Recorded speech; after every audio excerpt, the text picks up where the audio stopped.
เนี่ยเสียหายติดข้างหลังเลยปึ๊บเลยว่าวจบทั้งเบิร์ดเลยนะคงเส้นหัวใจเอาเบิร์ดหนึ่งดวงเท่าเอาเป็นแต้มให้ผู้ใดก็ได้ยกเป็นเจ้าของผู้ใดเบาดีผู้ใดเบาตรงเวลาผู้ใดเบาสรุปใจกว้างง่ายกระชับเข้าใจเอาหัวใจแปะเลยเอากว้างแปะเลยห้องพักผู้ใดเบาทั้งสี่ก็ดีก็ชักแปะไปเลยโอเคป่ะครับโอเคนะอันที่พอเราอดีตเนาะก่อนที่เป็นพิการหรือว่าชีวิตการเป็นดูตอนอดีตเนาะเกิดมาปุ๊บเนาะกับบอัน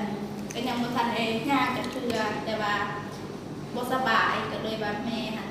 เป็นหมอที่ว่าเก่งนะก็ซักยาแล้วก็เลยเป็นโปลิโอก็เลยงานบ่ได้เลยแต่หน่อยก็เลยไปจนหมดอายุ16 ปีก็ได้รับการศึกษาเนาะอันนี้เป็น